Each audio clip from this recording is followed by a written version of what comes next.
Muy buenas noches, sean todos bendecidos, llenos del favor y la gracia del Todopoderoso. Les bendigo desde aquí, desde la casa del Padre, y esperando que todos ustedes se encuentren con buena salud, en bienestar, en armonía y en unidad. Esta noche continuamos con la escuela profética. Recuerde que hemos venido estudiando lo que corresponde a las características de un profeta genuino. Así que lo invito para que usted allí prepare su agenda, su lapicero, su Biblia, para que tome atenta nota de lo que esta noche vamos a compartir. Y mientras usted se prepara allí, quiero recordarle que nosotros terminamos el discipulado 2 y quedamos de retornarlo, de retornar en el mes de febrero para continuar con nuestro estudio discipular. Así que en este mes confiamos en que la próxima semana ya podamos estar retomando nuestro discipulado número 3 y vamos a dar inicio también al discipulado número 1 para las personas que aún no han incursionado en el discipulado. Quiero recordarle que nosotros trabajamos bajo la visión establecida en la palabra del Señor, y esa visión que en un momento Dios le entregó a Moisés de cómo debía construir el tabernáculo. Pero el tabernáculo de reunión corresponde definitivamente a un diseño de Dios, un diseño de iglesia, un diseño donde nosotros nos podemos congregar conforme a la voluntad del Padre Eterno. Sabemos que eso fue en el Antiguo Testamento, pero que lo que ocurría en el Antiguo Testamento sería sombra y figura de lo que había de acontecer en el Nuevo. Así que cuando nosotros vamos a las Escrituras, reconocemos tres secciones importantes dentro del tabernáculo. La primera sección es la sección de los atrios. En los atrios vamos a encontrar en primera instancia, una vez ingresamos por la puerta que está distinguida por unas cortinas de colores, específicamente de 4 colores. Tenemos el color blanco, que recubre todo el tabernáculo y que representa la santidad, que representa definitivamente eso precioso, esa armonía correcta de nuestro espíritu, el blanco de santidad, de pureza, de purificación. Pero también tenemos el azul que representa paternidad. Estamos bajo una autoridad, tenemos que sujetarnos a las autoridades, tanto en el mundo natural como en el mundo espiritual. También tenemos el púrpura que representa la realeza de Jesucristo, la mente de Cristo. Entramos a un camino donde definitivamente nuestros pensamientos tienen que cambiar. Nuestra mente, como dice la palabra, debe ser transformada. No podemos seguir pensando de la misma manera. Y para cerrar tenemos el color rojo, el color carmesí, el color de sacrificio. Cada día tú y yo iremos al altar como un sacrificio vivo y santo para el Señor. Es allí donde nosotros vamos, reconocemos nuestros pecados y queremos morir a ese pecado para realmente trascender, avanzar en el camino con el Señor. No podríamos seguir en este camino conservando con nosotros el peso del pecado, de la iniquidad, de las maldiciones. Así que, amada iglesia, ese primer escenario constituye la entrada para los atrios, esa cortina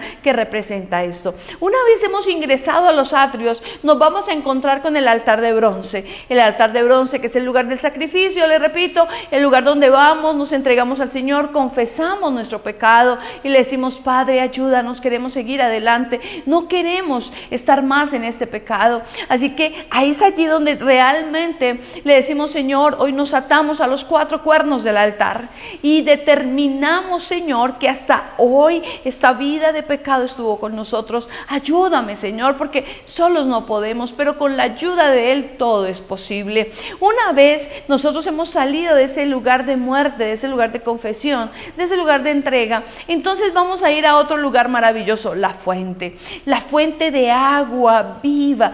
El agua viva representa la palabra de Dios. Es allí donde nosotros seremos confrontados con la palabra, es allí donde la palabra se va a mostrar también como un espejo. El espejo no miente, el espejo nos muestra la realidad de cada uno y la palabra se constituye en una realidad para nosotros, una realidad que nos va a permitir confrontarnos con nosotros mismos. A la luz de la palabra, el Señor nos hablará y nos dirá: mira, estás bien, estás mal, estás en lo correcto, estás en lo incorrecto. Así que de ese lugar de fuente, ese lugar maravilloso, ese lugar de lavamiento, es donde nosotros vamos a salir de allí vamos a salir desnudos, lavados, pero ahora nos vamos a revestir de ese traje sacerdotal, del cual ese traje está constituido por esos 4 colores de los cuales ya hablé. Una vez salimos de los atrios, vamos a entrar a un lugar maravilloso, un lugar precioso, un lugar encantador, un lugar que ya tiene techo, que es el lugar santo. Y en ese lugar santo, maravilloso, nos vamos a encontrar con algunos elementos como el candelero, que representa el espíritu, la luz, la revelación. Vamos a encontrar también la mesa de los panes de la proposición. Representa el alimento que los sacerdotes preparan para entregarle al pueblo del Señor.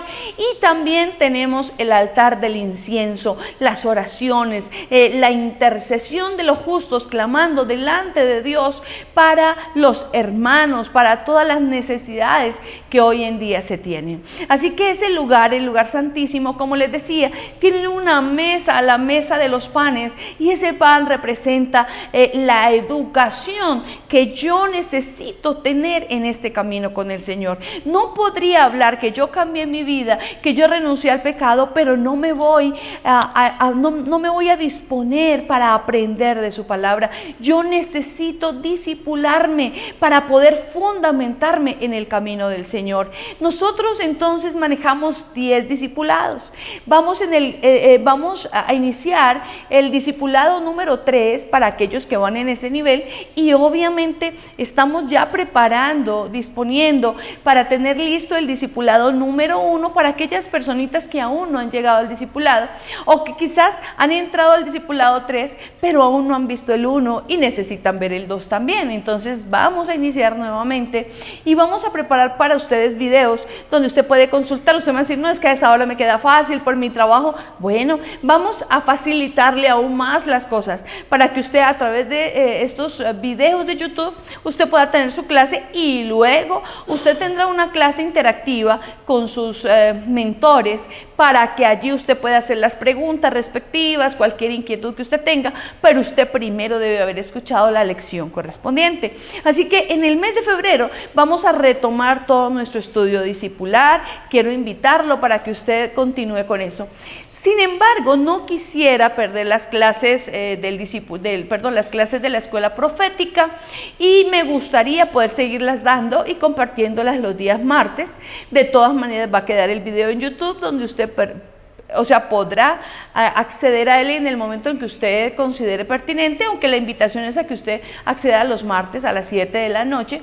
Y podamos entonces ahí escuchar la escuela profética. Le conté que ya nosotros iniciamos en esta semana el segundo nivel de la escuela profética, y me gustaría poderlo compartir con la Iglesia de Jesucristo. Aquellos que tengan interés en el llamado profético, y quizás otros me digan: no, a mí no me interesa realmente el ministerio profético, pero es bueno que usted estudie, que usted aprenda para que conozca estas verdades. Así que, amada Iglesia, quería con esta pequeña introducción recordarle la importancia que tiene para nosotros ese discipulado. Y una vez usted haya culminado los 10 niveles de discipulado, obviamente usted, aunque la puerta está abierta al lugar santísimo, usted queda preparado, listo para servirle al Señor. Si usted quiere seguir sirviendo dentro de esta iglesia, gloria a Dios. Pero lo más importante es que usted entienda que a partir de ese momento usted queda listo para poder aperturar su casa, para que allí lleguen sus amigos, sus vecinos, sus parientes, y usted realmente puede entregar esto que usted ha recibido, porque esto no es para que tú te lo guardes, esto es para compartirlo y ganar almas para Jesucristo. Bien, Amada iglesia, entonces quiero dar inicio a la lección de esta noche y hemos, repito, estado hablando acerca de las características de un profeta genuino. En primera instancia dijimos que una de las características importantísimas es que definitivamente un profeta tiene que ser llamado por Dios. Un profeta no se le entrega un diploma, no, a los profetas se los entrena, pero el llamado del profeta viene de Dios.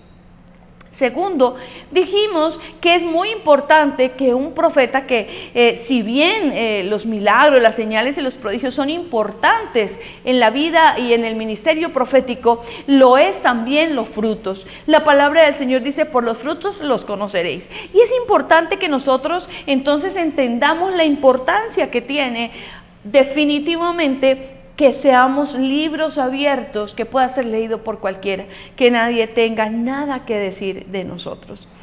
En tercera medida, hablábamos que definitivamente los profetas son los representantes de Dios aquí en la tierra. Así como un embajador funge, digamos, como embajador de Colombia en los Estados Unidos, en Rusia, en Francia, así también los hijos de Dios somos los representantes, somos los embajadores de Dios aquí en la tierra. Y para eso hemos sido establecidos, para ampliar el reino de Dios a través de nuestra vida y de nuestro testimonio.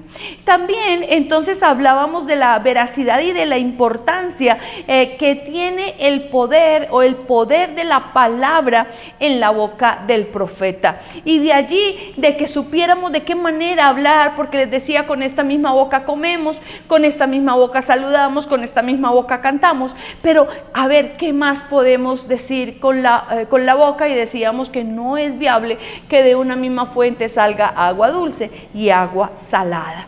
Así que el profeta debe estar atento en la forma en la que habla, en la forma en la que se comunica con las demás personas. Debe ser coherente lo que habla con el llamado que tiene. Bien, esta noche entonces vamos a estudiar la característica número 5, que nos habla acerca de que las palabras se cumplen o se confirman, esas palabras establecidas por el profeta. Una iglesia profética definitivamente es una iglesia madura. No podemos hablar de una iglesia profética en un estado de niñez o un estado de adolescencia. La iglesia de Jesucristo tiene que ser una iglesia madura para poder trascender en el ministerio profético. Mire, uno de los mejores catalizadores para probar la veracidad de un ministerio profético es definitivamente el cumplimiento de las profecías. Yo he escuchado mucha palabra profética a lo largo y ancho de mi vida, y también he visto que unas se han cumplido, otras no. Ahora, hay muchas circunstancias que pueden hacer que una palabra en su momento no se haya cumplido, pero también puede ser porque tiene que cumplir los tiempos de Dios. Así que, si bien esta no es una característica única para identificar a un profeta de oficio, sí es muy importante que no haya un testimonio de profecías erradas constantemente y reiteradamente. La iglesia en general debe procurar tener alineados a los profetas de su iglesia, revisando, verificando lo que ellos dicen. Definitivamente es necesario y supremamente importante la corrección de la palabra profética cuando nosotros, digamos, los profetas maduros verifican y revisan esos componentes, y es muy importante poder hacer las correcciones a tiempo. Y no con esto pues queremos decir que es que vamos a ir detrás de la cacería de los profetas a estar verificando efectivamente eso, no, pero definitivamente sabemos que la palabra profética obedece a muchos condicionantes, y esto hace que tengamos que mirarlo sopesadamente. Recuerde que la palabra hay que pesarla, hay que sopesarla, y siempre hay que llevarla a la luz de la palabra escrita que está en las Sagradas Escrituras. Si los videntes definitivamente actúan de esa manera, lo único que provocarían sería confusión en la gente. Si ellos hacen las cosas de acuerdo a su real saber y entender, no es correcto que los videntes anden sueltos, soltando profecías por doquier, sin que definitivamente éstas tengan una confirmación de parte de Dios. Así que necesitamos tener un balance, o sea, un balance tanto en lo que profetizan como en aquellos que juzgan la profecía. La palabra de Dios nos indica que hay unos que profetizan y otros están evaluando, verificando la palabra profética y su veracidad. De no existir este equilibrio, algunos, por un lado, intentarían manipular las palabras proféticas y por el otro lado, quienes, para ocultar el escepticismo, perseguirán a cualquier profeta. Entonces, por eso les decía que debe haber un equilibrio definitivamente en lo profético. Quiero que vaya conmigo, por favor, a la palabra del Señor en el libro de Deuteronomio, capítulo 18, y vamos a leer del versículo 21 al 22. Yo se la voy a leer en Dios habla hoy y vamos, ahí me acompañan, quienes me acompañan, la van a colocar en la pantalla, en la Reina Valera, para que usted vaya confrontando una y otra. Dice la palabra del Señor así: y si pensáis, ¿cómo podremos saber que lo que Él ha dicho no es la palabra del Señor? Tened en cuenta, si lo que el profeta ha dicho en nombre del Señor no se cumple, es señal de que el Señor no lo dijo, sino que el profeta habló movido por su propio orgullo. Por lo tanto, no le tengáis miedo, dice la palabra del Señor. Cerramos allí. Entonces, adicionalmente, es trascendental destacar que el cumplimiento de las profecías también dependerán de quién las recibe. A veces dice, ay, no, es que mire, él me profetizó esto, él me dijo aquello, ella me dijo lo otro, este me dijo aquel. Pero lo que nosotros no entendemos es que también el receptor de la palabra profética tiene que entender y tiene que revelársele la palabra del Señor. No es suficiente profetizar para que lo declarado se vuelva realidad. La profecía no es así. Existen unos condicionantes básicos, como por ejemplo, la manera de vivir de cada uno de nosotros. Si la persona que recibe una palabra profética no camina conforme a las Escrituras, si realmente no vive en santidad, créame que es muy difícil que realmente pueda haber el cumplimiento de la palabra profética. También está el caso del tiempo. Mucha gente se desespera porque dice, no, es que me dijeron esto y me lo dijeron hace 8 días y esta es la hora que eso no se ha cumplido. Mire, definitivamente Dios, cuando habla a través de sus siervos, Dios es Dios y Dios determina los tiempos, pero los tiempos de Dios no son los tiempos nuestros. Sin embargo, mire, hay muchas de esas personas a las cuales se les ha soltado una palabra profética que no han sabido esperar el tiempo correcto y quieren a veces ayudarle a Dios a que la profecía se cumpla. Así que un vivo ejemplo de ello, por ejemplo, es Abraham. Nosotros que sabemos que Dios le prometió a Abraham y que a pesar de que él recibió la promesa de una gran nación en su descendencia, cuando él partió de la tierra, realmente él solamente tenía un hijo, el hijo de la promesa, y el otro que ustedes saben que no fue el de la promesa, que fue el de la ayuda de Sara. Pero pocos, realmente muy pocos, habrían tenido esperanza con esa pequeña evidencia. Y eso también pasó con Isaac. Entonces uno diría, bueno, y entonces, pero este patriarca realmente creyó y la palabra de Dios dice que le fue contado delante del trono de Dios como justicia. Según lo podemos evidenciar en las Sagradas Escrituras, pero sabemos que esa profecía se cumplió, pero no se cumplió incluso estando vivo Abraham. Fue una profecía que se cumplió a través de los años. Pero hemos visto el cumplimiento de esa palabra profética. También existen otros casos donde la profecía viene desde la boca de Dios, pero viene condicionada. Por ejemplo, la historia del profeta Jonás. Recuerde usted que él fue enviado por Dios para profetizar en contra de Nínive. Y en contra de Nínive era que iba a desaparecer a Nínive. Pero quiero que vamos a las Sagradas Escrituras y miremos lo que nos dice la palabra del Señor Señor en Jonás capítulo 3 y vamos a leerlo del 1 al 10. Quiero recordarle lo siguiente: recuerde que la profecía en sí es un medio, no es un fin, es un medio. Finalmente lo que Dios busca muchas veces es cumplir su propósito. Así que vaya conmigo a las Sagradas Escrituras, Jonás capítulo 3, y vamos a leerlo del versículo 1 al versículo 10. Dice lo siguiente: Jehová se dirigió por segunda vez a Jonás y le dijo: levántate y ve a Nínive, aquella gran ciudad, y proclama en ella el mensaje que yo te diré. Jonás se levantó y fue a Nínive, conforme a la palabra de Jehová. Nínive era una ciudad tan grande, tanto que eran necesarios 3 días para recorrerla. Comenzó Jonás a adentrarse en la ciudad y caminó todo un día predicando y diciendo: dentro de 40 días Nínive será destruida. Los hombres de Nínive creyeron a Dios, proclamaron ayuno, y desde el mayor hasta el más pequeño se vistieron con ropas ásperas. Cuando la noticia llegó al rey de Nínive, este se levantó de su silla, se despojó de su vestido, se cubrió con ropas ásperas y se sentó sobre las cenizas.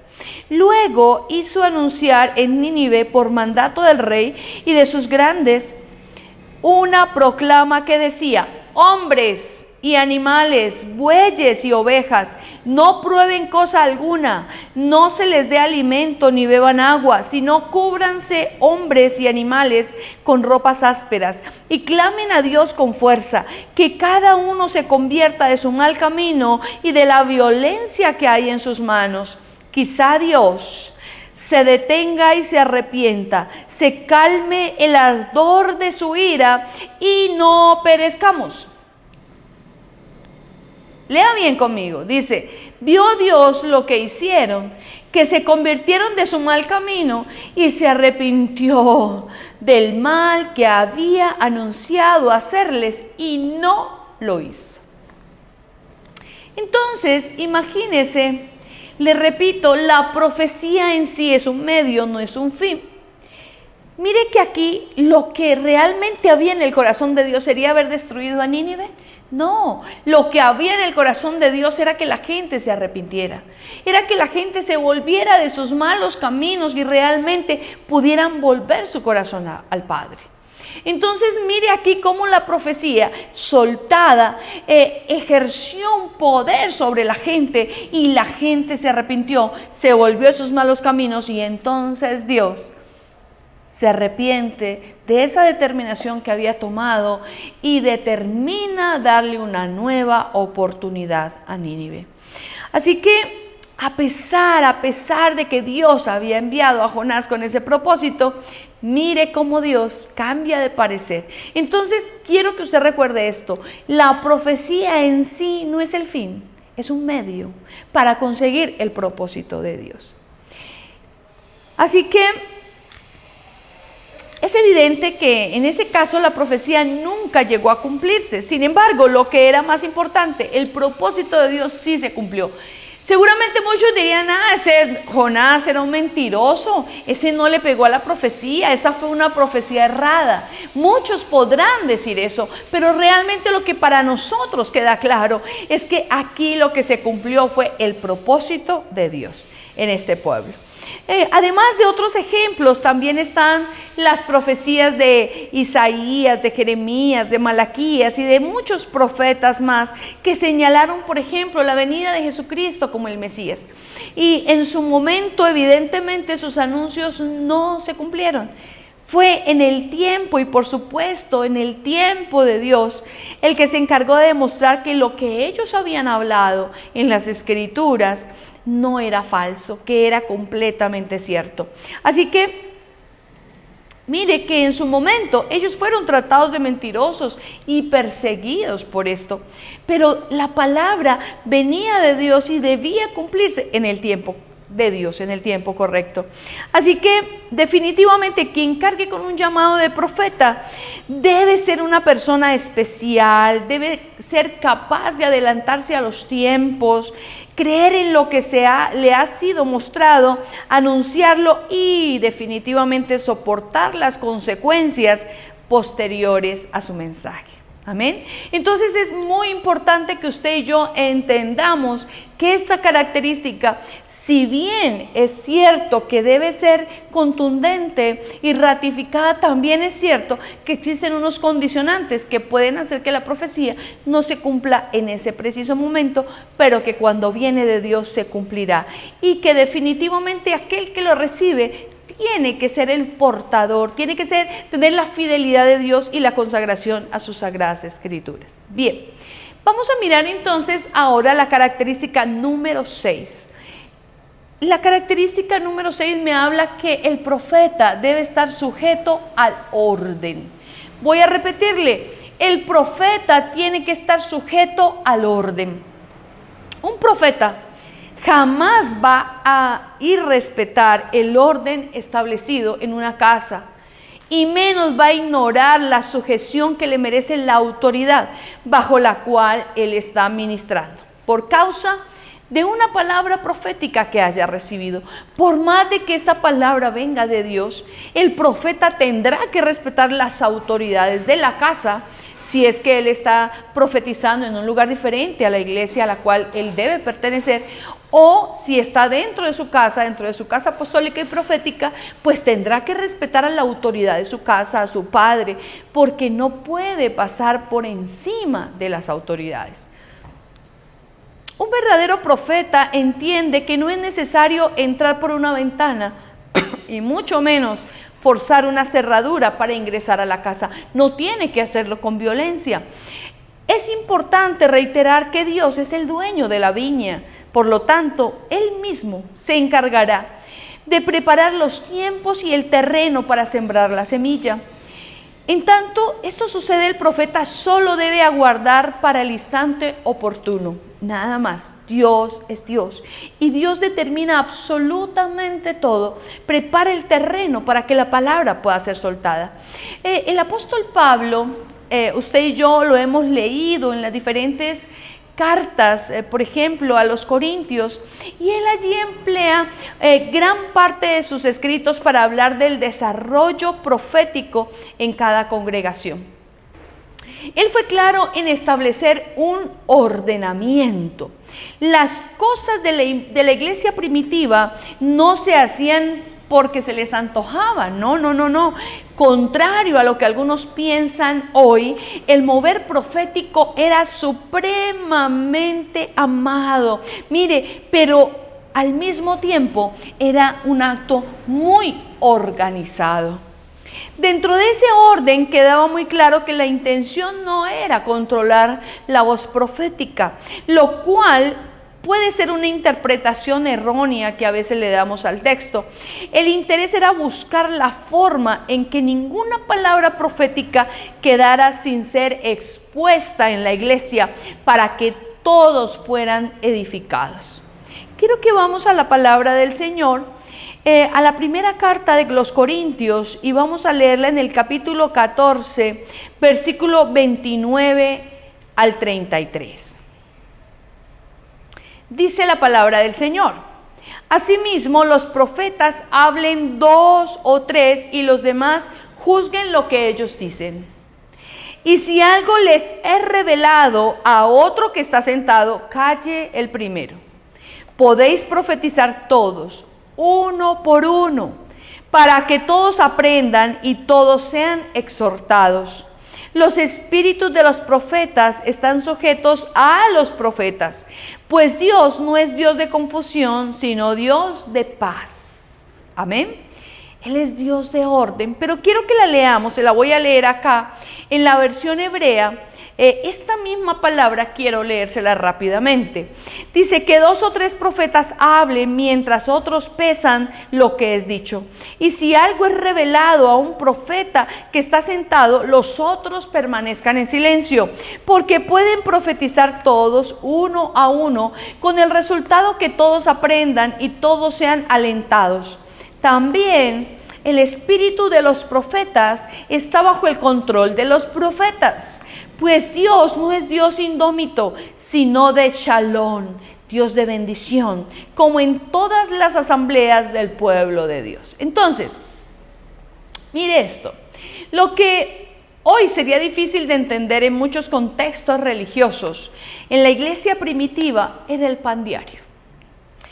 Los profetas funcionaban libremente, pero siempre estaban sujetos al orden. El don profético tenía total apertura para manifestarse. No tenían, digamos, restricciones. Sin embargo, estaba sometido a la autoridad de los profetas maduros, quienes en última instancia eran quienes mejor podían pesar la profecía.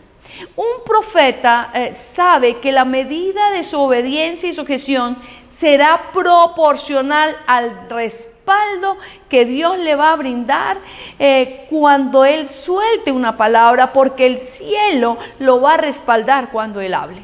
Los profetas, más que ningún ministerio, son llamados a moverse en orden, ya que por la naturaleza de su don pueden provocar confusión en la gente. En el pueblo puede haber esa confusión que se da y si no se mueven de manera correcta, pues se puede generar un desorden muy grande. En la antigüedad, cuando fungían las compañías proféticas, era normal que éstas se movieran bajo la autoridad de un vidente maduro, de un profeta maduro. Él se convertía entonces en un sello de garantía para quien era administrado por su equipo. Si ocurría alguna falla, no llamaban al profeta que había profetizado, no, llamaban al profeta maduro y le decían, vea, pasó esta situación o está pasando esta situación, o mire, por favor. Y era él quien se encargaba de corregir y de tomar las medidas necesarias. Es por ello, mire, que cuando Saúl, después de haber sido ungido como rey por Samuel, estaba profetizando en medio de una compañía de profetas, pero alguien cuestionó.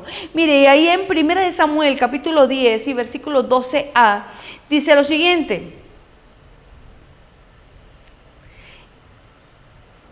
y alguno de allí preguntó, ¿y quién es el padre de estos? O sea, ¿quién responde por estos? O sea, es como que ellos daban a entender con eso que había que revisar quién estaba al mando del equipo profético para saber la verdadera legitimidad de esa manifestación profética. Cuando sucedía alguna cosa extraña, ya le dije, era el profeta maduro, el profeta mayor, el que salía a responder por lo que estaba ocurriendo. La sujeción en ellos era algo básico en medio del oficio del vidente en el tiempo de Israel. Como bien hemos mencionado, la manifestación profética no es una acción frenética, loca y desordenada. Por el contrario, los profetas maduros que entienden mejor que nadie, ellos hablan de sujeción, hablan de orden y hablan de respeto. Esa capacidad de someterse les abrirá puertas nuevas. Al mismo tiempo, las autoridades naturales y espirituales tendrán que reconocerlos como tal, no por causa de sus excesos, de sus abusos o de sus excentricidades, sino por la mansedumbre de su corazón. Yo tuve la oportunidad de conocer varios profetas y por ejemplo, en alguna oportunidad vi uno haciendo una cosa toda loca en un escenario profético, salido realmente de tono. Luego supe que él se había ido a almorzar con la primera autoridad del municipio donde se llevó a cabo un congreso profético, y cogió un florero, una cosa antiquísima de ese lugar, y lo quebró, que porque estaba haciendo un acto profético. La alcaldía, imagínense, tuvo que salir a responder por el pago de este florero, que era una cosa costosísima, pero es que no era solo eso, era una reliquia, representaba una parte histórica de esa región. Y miren lo que una persona no madura podía ocasionar o puede ocasionar dentro de un escenario. El alcalde, que era una persona que, si bien no era conocedor completamente de las Sagradas Escrituras, imagínense, había dado la oportunidad a los ministros de ese lugar el respaldo y estaba respaldando el evento profético. Usted sabe cómo quedó el alcalde después de estos desmanes. Entonces, ese tipo de cosas no vienen de Dios, no están sujetas al orden de Dios. Así que es importante aclarar que un profeta mantiene sujeción ante sus autoridades espirituales, no humanas o eclesiásticas necesariamente. El orden tiene relación con la voluntad del Espíritu Santo, no el orden establecido por los hombres, y ahí quiero hacer la aclaración que usted no me va a decir, entonces está pasándose por encima del Espíritu Santo, no. Hablamos del respeto que es hacia la dignidad humana, no a cualquiera que venga a exigirla por causa de sus intereses personales. Entonces el profeta maduro realmente sabe cómo manejar esa situación, sabe en qué momento debe actuar, sabe en qué escenarios puede hablar y puede manifestarse. O sea, en eso necesitamos ser sujetos y ordenados a la palabra y a los profetas maduros. Muy bien, vamos a ir entonces a la característica número 7 para cerrar en esta noche, y decimos que el profeta es importante que trabaje con equipos proféticos. Un evidente y legítimo profeta debe saber trabajar tanto solo como con un equipo. A veces nosotros vemos que la gente como que sola trabaja bien y como que se va por allá y se esconde, pero cuando se le invita a que trabaje con un grupo de profetas, entonces no, entonces se vuelven todos escurridizos. Mire, yo le quiero decir algo. Dios es un Dios de orden y le repito, Dios es un Dios que va a respetar las autoridades. Muchas veces el profeta se esconde porque quiere esconder quizás los traumas, las frustraciones y muchas cosas que hay en su corazón. Pero el profeta genuino, el verdadero profeta, no tiene ningún problema en que su profecía sea expuesta en medio del cuerpo de Jesucristo. Así que un vidente genuino debe estar siempre abierto a trabajar en grupo junto con otros profetas, porque sabe que de esta manera la unción que tiene se va a potencializar, no se va a limitar. Cuando yo puedo trabajar y moverme en medio de un equipo profético, de una compañía de profetas, es extraordinario, porque Dios va a complementar, va a soltar más, se va a mover una unción profética maravillosa. Así que la meta principal en esto de moverse un espíritu profético definitivamente es edificar a la iglesia. No tendrá problema alguno entonces en reunirse con otros pares. Usted sabe que cuando uno va, por ejemplo, a una determinada labor, uno le pueden colocar un par, o sea, un par es una persona que sabe lo mismo que yo, o bueno, más o menos, que hemos sido formados en la misma índole, y podemos ir perfectamente a evaluar una situación, una condición, y de acuerdo a la verificación que se hace, pues emitir un concepto. Los pares no necesariamente tienen que pensar de la misma manera, pero sí pueden coincidir en muchas cosas y pueden presentar algunas divergencias que pueden ser conciliadas dentro de un equipo maduro. Al profetizar en el presbiterio o en una compañía de profetas, el espíritu del vidente se calibra a través de la unción corporativa. Recuerde que en la antigüedad se hablaba mucho de las compañías proféticas. Nosotros hablamos hoy en día del presbiterio profético. El presbiterio profético es cuando se reúnen varios profetas y ministran a la iglesia dentro de ese presbiterio profético. Usted recibe de varios profetas a la vez una palabra, pero estos profetas, vuelvo y le repito, son profetas maduros que no tienen problema en trabajar en equipo porque saben que el que comanda es el Espíritu Santo de Dios. En otras palabras, no es lo mismo declarar algo sin que nadie maduro me pueda juzgar o pueda juzgar lo que yo estoy diciendo, que tener profetas al lado que puedan señalar cualquier desvarío en la profecía. Cuando los profetas acostumbran trabajar en equipo, se van a cuidar los unos a los otros y cuidan al pueblo de cualquier posible abuso o desmán, desenfreno. En definitiva, cuando un profeta sabe moverse bajo la unción corporativa, reduce los márgenes de error en la palabra que declara o que suelta. En el tiempo de la iglesia primitiva, pues esto era normal, la administración en equipos. Los presbiterios eran la norma, no eran la excepción. Hoy en día vemos que ver un presbiterio profético es una excepción, por allá, por las cuantas.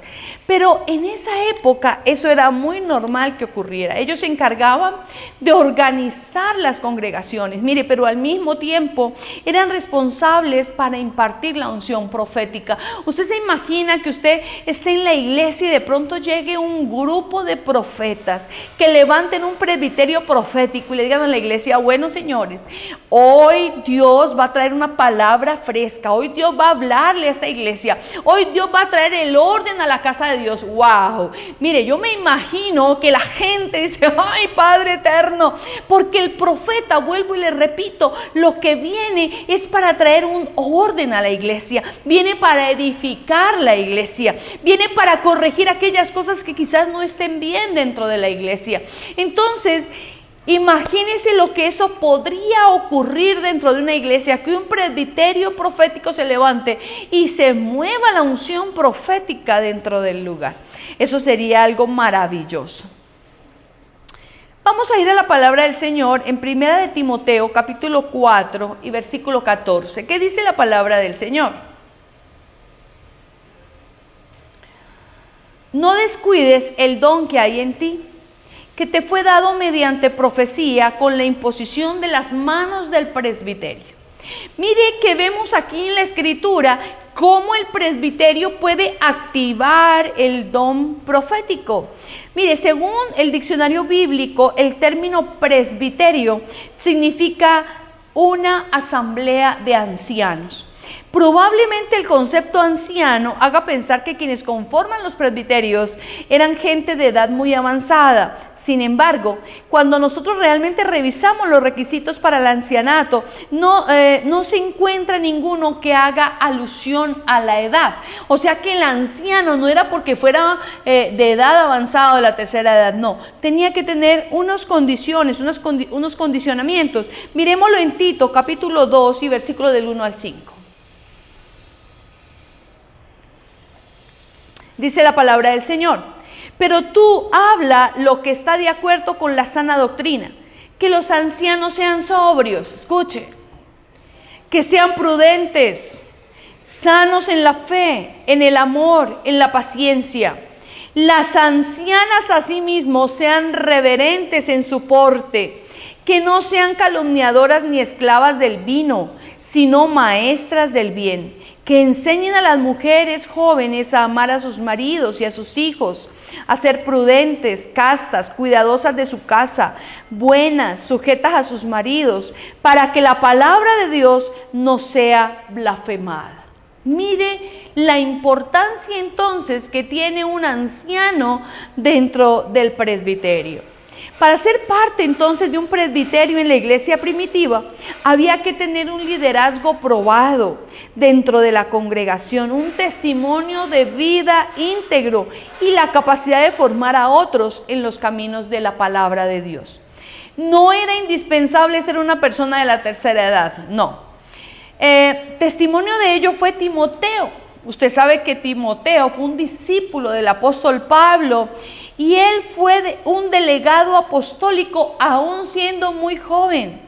Le correspondía a él ministrar al pueblo a pesar de su edad, por lo que muy probablemente también participaba de los presbiterios cuando visitaba alguna congregación.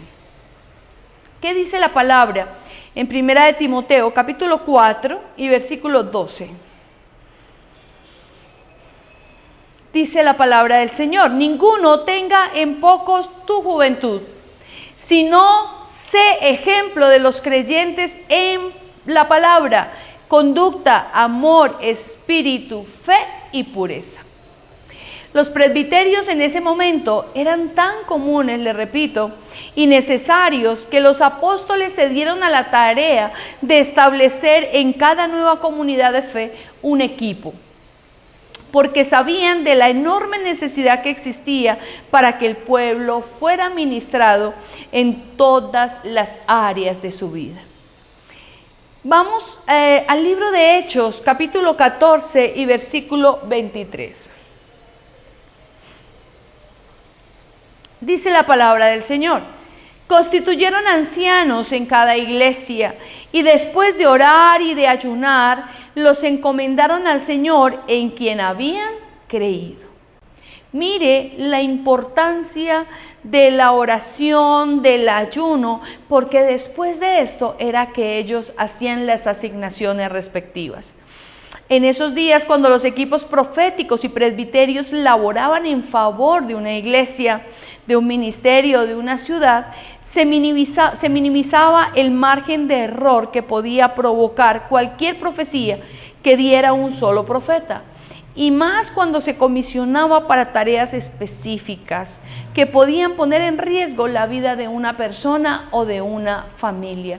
Entonces mire cómo la labor también venía a forma de corrección cuando de pronto se había soltado una palabra profética incorrecta. Vamos a Hechos capítulo 13 y vamos a leerlo del versículo 1 al versículo 3. Había entonces en la iglesia que estaba en Antioquía profetas y maestros: Bernabé, Simón el que se llamaba Niger, Lucio de Cirene, Manaén el que se había criado junto con Herodes el tetrarca. Ministrando estos al Señor y ayunando, dijo el Espíritu Santo: apartadme a Bernabé y a Saulo para la obra a que los he llamado. Entonces, habiendo ayunado y orado, les impusieron las manos y los despidieron. Mire qué importante. Evidentemente, ese grupo de profetas y maestros conformaban un presbiterio profético, el cual encomendó a Pablo y a Bernabé para una tarea apostólica. Esto significaba que ellos debían salir de su casa para ir en pos de un propósito parcialmente desconocido, por lo que resultó fundamental que en aquella decisión hubiera consenso en el liderazgo a su cargo. Esos dos hombres no salieron porque se les ocurrió o porque Dios les había hablado, haciendo alusión al término tan común que hoy en día se emplea en las iglesias, que muchas personas le dicen a uno: es que Dios me habló, es que Dios me dijo, es que Dios aquello. No, pero yo también sé que Dios me habla a mí. Y si Dios le habló a usted, tan raro que a mí no me haya dado ninguna razón de lo que le ha dicho a usted. Así que ellos fueron comisionados por el presbiterio, lo cual representa un manto de cobertura sobre sus vidas. Todo un presbiterio profético enviándolos para el cumplimiento de un fin, de un propósito. Otro claro ejemplo del poder de un equipo profético, cuando definitivamente está fluyendo, eran las compañías de profetas que existían en Israel durante el Antiguo Testamento. Estas, al igual que los actuales presbiterios, en las congregaciones activaban el llamado de los líderes, aún sin que ellos conocieran de sus talentos proféticos, como en el caso de Saúl. Quiero que vaya conmigo, por favor, al primer libro de Samuel, capítulo 10, y vamos a leer del versículo 9 al versículo 10. Aconteció luego que apenas volvió él la espalda para apartarse de Samuel, le mudó Dios el corazón, y todas estas señales acontecieron en aquel día. Cuando llegaron allá al collado, la compañía de los profetas le salió al encuentro. Entonces el Espíritu de Dios vino sobre él con poder y profetizó entre ellos. En conclusión, todo profeta, mire, debe ser capaz de trabajar junto a un equipo. Esto es evidencia de que su llamado es genuino. Y quien se resista a tales cosas debe ser analizado por el liderazgo y por la congregación. Tiene que ser sometido al lente profético. Por lo general, cuando un profeta no quiere participar de un presbiterio, es porque algo está escondiendo y no es bueno que bajo esa duda ministre al pueblo. Amada Iglesia de Jesucristo, seguimos entonces aprendiendo y avanzando en estos principios importantes dentro de la vida de un profeta genuino.